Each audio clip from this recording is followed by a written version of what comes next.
Good evening, everyone. I welcome you all again to the ICANN initiative, the Hindu and Indian Express analysis. Today, I'm going to share with you the story of Kiran Majumdar Shaw. She, as you all know, is the chairperson and the managing director of Biocon Limited, and she started this in the year 1978. But before she could establish a very successful business, she had to face a lot of hurdles. Firstly, she was not getting a space where she could start her business, so she had to rent a garage space in Bangalore for as small an amount as rupees 10,000.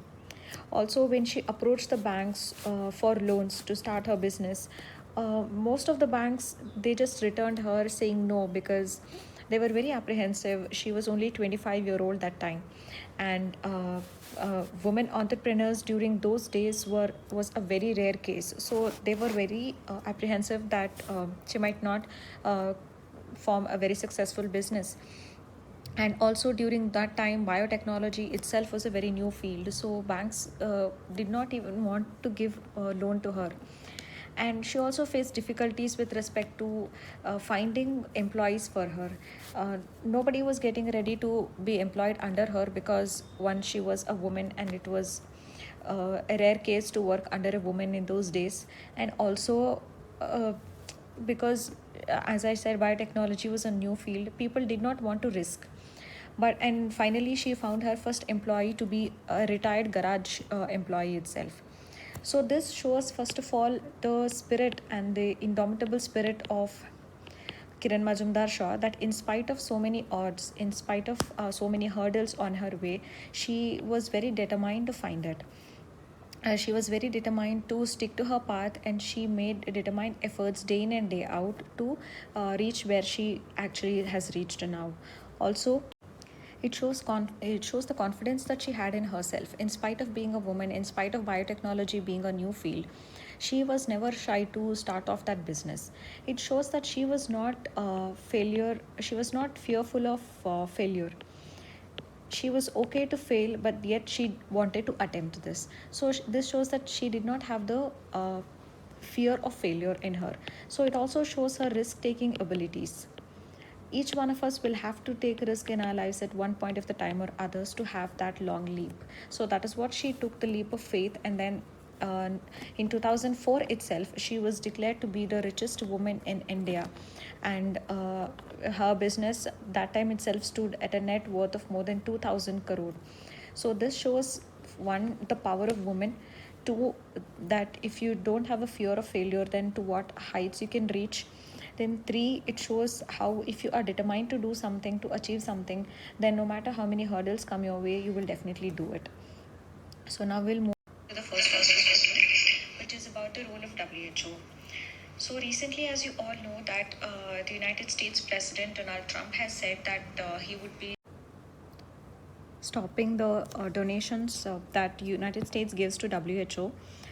This is because United States feels that the WHO has not managed the coronavirus well. So it has actually tried to hide some information, and it has not shared the information in a timely manner and in a transparent manner. So it has led to the mismanagement of this crisis, and this has put several countries across the globe at a greater risk because it didn't alert the countries early enough. But this is a time when WHO actually is looking for a funding of nearly 675 million to be able to respond well to the countries across the globe to tackle this pandemic. And also, the United States was the biggest funder of the WHO, and with over $500 million, US was the biggest contributor to the WHO. So, what it actually does it actually matter? Like, what is the positive and the negative of this? First of all, there are several low and middle income countries that actually look up to the WHO for their advice and guidance, not just for the advice, but even for their critical requirements like the personal protective equipments, the testing kits, and the masks. For all of these low and middle income countries, they look up to WHO. So this dependency on WHO is there, which is the first thing. The second thing is that there are already a lot of deaths that have happened across the world. Nearly 1.27 lakh deaths have happened globally. So this is the second thing. The third thing is that at this point of time, the countries will have to share information with each other regarding the spread in their countries, regarding any developments related to research on vaccines. So all of these information will have to be shared.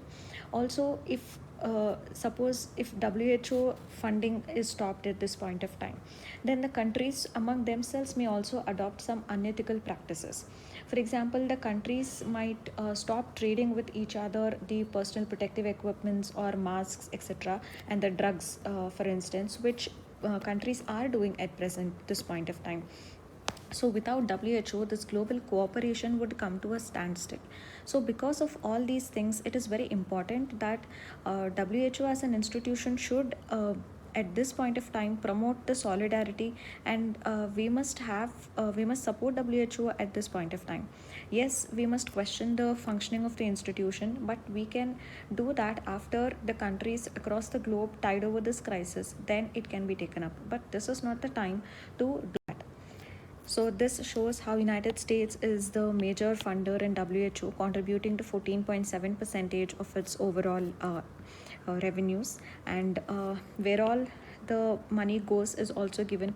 Mainly it engages in polio eradication program, health and nutrition, vaccine preventable diseases, outbreak prevention and control. So in all of these things, the money is spent by WHO. So this shows how has WHO been helpful to India. So what has been the relation between WHO and India in the past? So for example, to deal with our non-communicable diseases, even our communicable diseases, we have collaborated with WHO in the past. So there has been a rising instance of antimicrobial resistance or antibacterial resistance. So this because of the increased use of antibiotics. Again, we are taking the help of WHO to deal with all these things. Then WHO is also helping in prioritizing universal health coverage in India to promote that health and wellness. Similarly, WHO has played a very important role. It has been our partner when it comes to our immunization program, that is the Indradhanush program, and it has also helped India in tackling TB and several neglected diseases also, like leprosy or Kala Azar. So in all of these things, WHO has been very helpful. So when it comes to even the global level, you see that Zika, Ebola. So in all of these things, WHO has played a key role in the development of vaccine against Ebola. So WHO has been playing a very important role in the case of public health emergencies in the past. And even when it comes to COVID, what has been the role that WHO has played in India?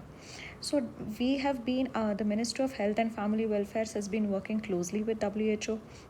So we have taken the help of WHO when it comes to surveillance or even contact tracing.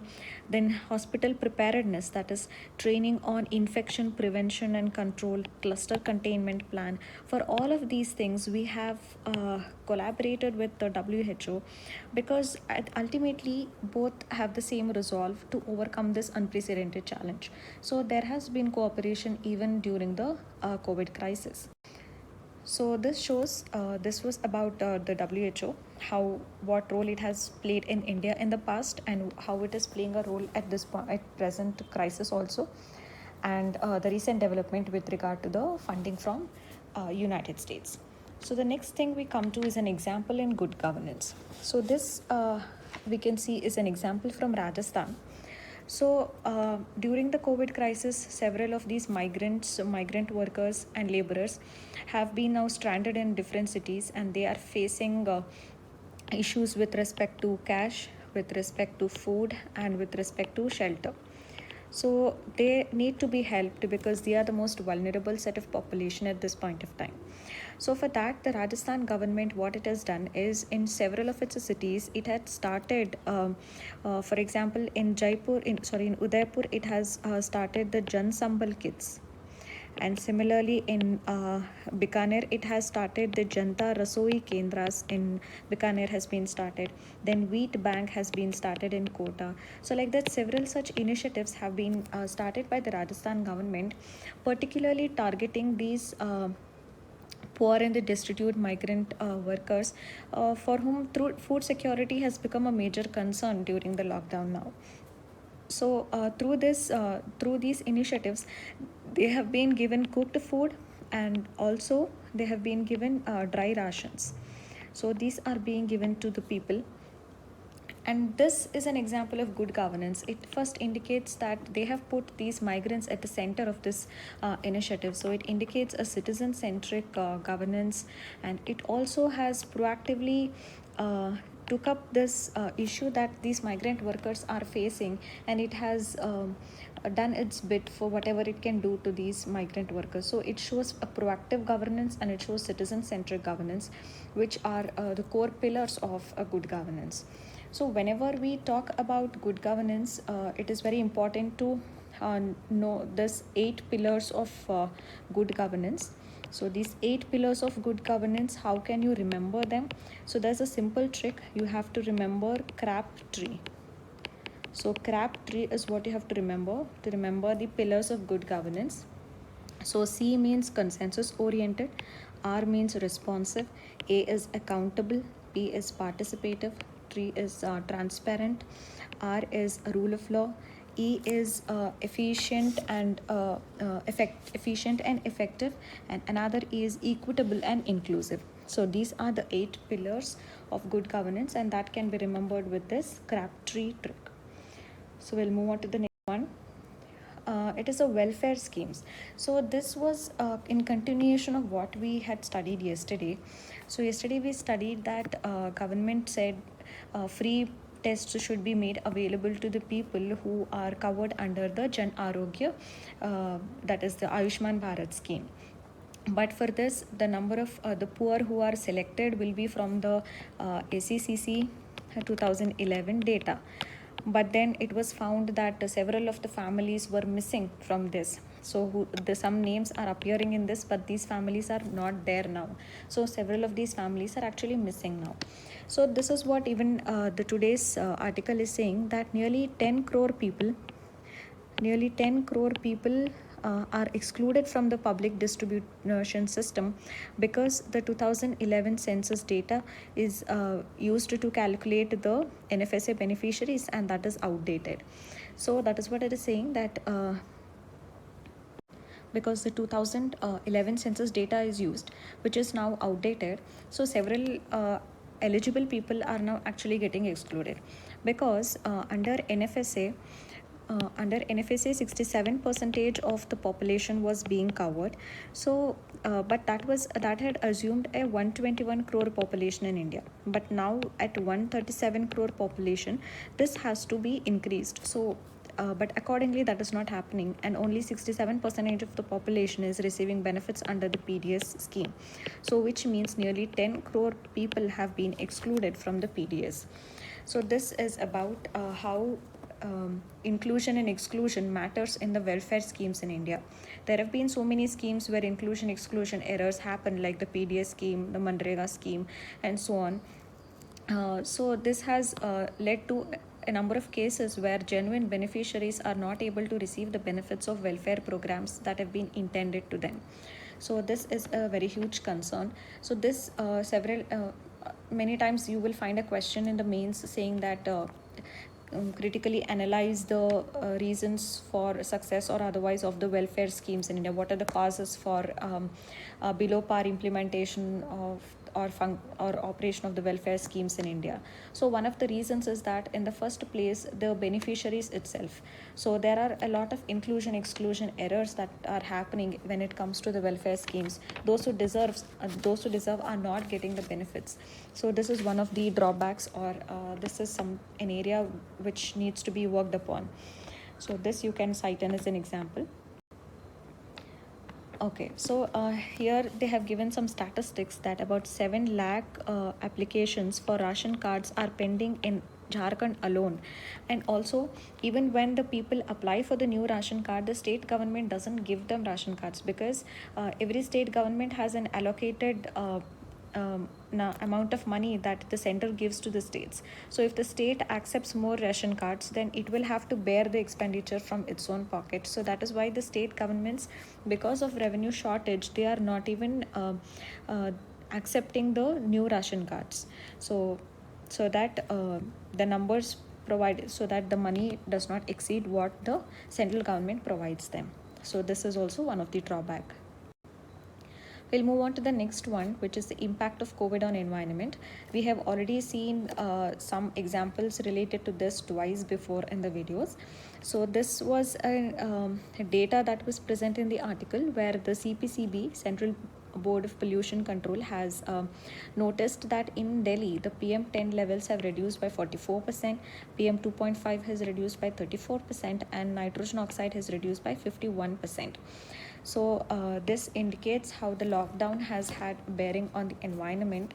And the article argues that the article was written by Mr. Shashi Tharoor, and it argues how we must take lessons from this, and how we must keep this very important even after the lockdown is lifted, to take care of our environment. So this is a data which corroborates a positive impact on the environment because of the COVID-19 lockdown. So next we come to the question that I had asked yesterday. The question I asked was on poverty. Poverty is not a lack of money, but it is rather a lack of capabilities to reach one's full potential. So you had to analyze the statement. So whenever such statements are asked, you first have to break down the statements and identify the keywords. The first thing here is the capabilities. So you must identify what capabilities one needs to be able to earn, to be able to move out of poverty, and what will happen if those capabilities are not there. So that is what you have to analyze. So the question says it is not lack of money, it is rather lack of capabilities. So what capabilities, if we have, it will help you to move out of poverty. So you have to think of those capabilities. For example, you must have the capacity to access good healthcare. You must have the capacity to access good education, a capacity to access sanitation and have good nutrition. You must have the capacity to have equal opportunities, whether across gender or across caste, there must be equality. So then you must have the capacity to access finance. You must have the capability to voice out, to give out that political voice. You must have the capacity to enjoy, to have freedom in the first place. So these are some of the capabilities that you must have. Now let us see how, if you do not have each of these, it might lead to poverty. So we will take a few examples, and I'm taking examples which we have already seen in the last 10-12 days of videos. I'm taking examples from only that, so that you know how even with a short little amount of study, you can actually pick up points from here and there, and you can make a good answer. So one day, for instance, we saw about the rural urban gap that is there in the internet access in India. So we also saw data regarding to that. So this internet gap, if it is there, then India in now at present being in knowledge economy, so this will severely crippled one's ability to have access to that knowledge, which in turn can make you more skilled and more knowledgeable. So that will definitely reflect in the amount of money that you can get, in the amount of opportunities that you can get. So that is one thing. Second, we also saw previously that because the central government is spending nearly 1.28% of GDP on the health, which is less, the poor are now spending the 67% of the health expenditure is the out-of-pocket expenditure for the poor. So this is making people to fall below the poverty line. So they are not having the capacity to have a access to good health care. So this is the second thing. Similarly, we also saw in the economic survey, which states that if you have good nutrition, if you don't have good nutrition, that will lead to poor in utero development. So that will lead to poor cognitive development, Poor cognitive development means less skills and expertise, which means not better earning, not better opportunities, so it leads to poverty. And similarly, economic survey talked of unwanted girls, which are of nearly 21 million in number. These unwanted girls don't get any nutrition, they don't get any education, so ultimately what they fall into is poverty. Similarly, when you talk of access to finance, SCSTs, OBCs, they used to find difficult to access finance, so they could have been good entrepreneur had they been had they had the capability to access finance, but they don't have, so they may not become good entrepreneurs tomorrow. So for to address all these schemes like Mudra have now been started. So like this, for each of these things you have to say, along with data and analysis, how if access to these or these capabilities are not given to the people, how it can lead them to poverty. That must be the approach to the answer. And because of this, Amartya Sen also talks of capabilities approach, so which means that you have to make the people capable so that they can have access to all these. So for that, what people must be given is not something in cash or kind, but rather they must be given entitlements. He says that the reason why there are people in India who are hungry is not because there is not enough food, but because they are not entitled to it. So once a person feels entitled to something, that yes, he has a right, he has a stake in that, then that time he becomes capable to access it. So that is what Amartya Sen says about capabilities approach and entitlements. So next we will see today's question. What are the issues facing the implementation of welfare schemes in India? You have to analyze. This is a 15 marker question for 250 words. So that's it for today. Today's newspaper, there wasn't anything much. It was mostly related to COVID. So let's hope there's something very interesting over the weekend. So see you on Monday again. Thank you.